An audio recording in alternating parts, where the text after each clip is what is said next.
Menilik jauh ke belakang pada era perjuangan kemerdekaan Indonesia, negeri ini telah banyak melahirkan tokoh yang menuangkan ide, kritikan, dan gagasannya dalam sebuah karya tulis.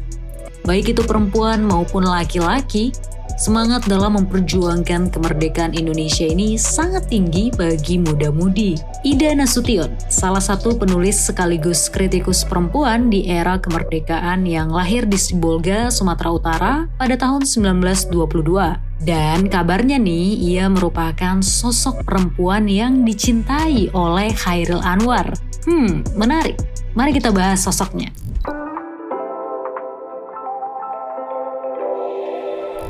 Selain menulis esai soal kritikan dan gerakan perjuangan kemerdekaan, Ida Nasution juga turut langsung dalam gerakan mahasiswa. Bahkan, ia sempat mendirikan sebuah perhimpunan mahasiswa ketika menempuh pendidikan perguruan tinggi. Ya, bisa dibilang aktif dalam berorganisasi.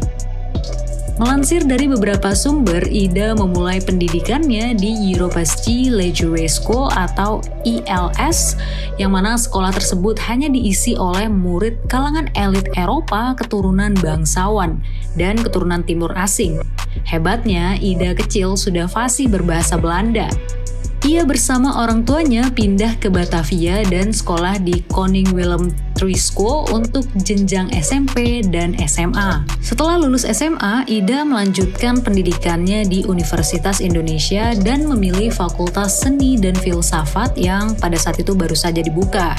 Seiring dengan datangnya Jepang, banyak tenaga pengajar dari Belanda yang diusir dari tanah air sehingga perkuliahannya menjadi terhambat. Semangat Ida dalam menulis dan terus menuangkan ide-idenya itu tak lepas dari keaktifannya di komunitas sastra Indonesia. Dari komunitas ini, ia mengenal tokoh-tokoh penting seperti Merari Siregar hingga Sanusi Pane. Selain itu, Ida Nasution juga akrab dengan tokoh-tokoh pujangga ternama seperti Armin Cepane dan Takdir Alis Cahbana. Keakrabannya dengan para mentor-mentor tersebut membuat dirinya semakin semangat menulis esai dan menjadi seorang kritikus. Pada masa mudanya itu, Ida juga sempat menjadi editor di sebuah majalah mingguan bernama Het Inzicht. Tak lama majalah tersebut tutup, ia melanjutkan di majalah Opbouw Pembangunan.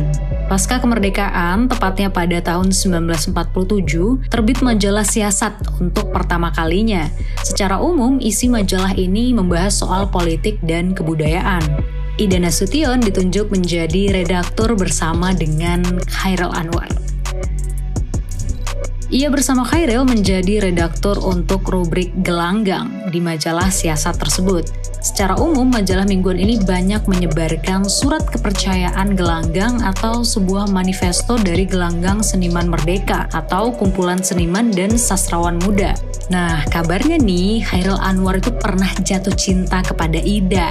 Tidak diketahui pasti sejak kapan Chairil mulai mencintainya, namun hal ini tergambar jelas dalam beberapa karyanya yang banyak menorehkan nama Ida. Tulisan-tulisan Ida yang banyak menentang praktik penjajahan sekaligus terlibat langsung dalam gerakan mahasiswa itu membuat pihak Belanda mulai khawatir dan waspada. Malang nasib pun menimpa Ida pada 23 Maret 1948, yang mana ia dinyatakan hilang tanpa jejak saat berpergian bersama teman-temannya ke suatu tempat di Bogor.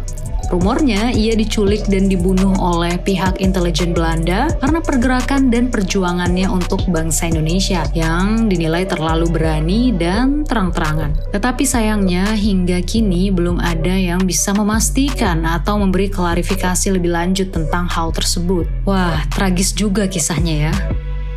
Nah, itulah dia sosok Ida Nasution yang bisa dibilang menjadi salah satu pahlawan muda Indonesia melalui sejumlah karya tulis dan pergerakannya pada era kemerdekaan. Semoga semangat juangnya menular pada muda-mudi generasi kita. See you in another story.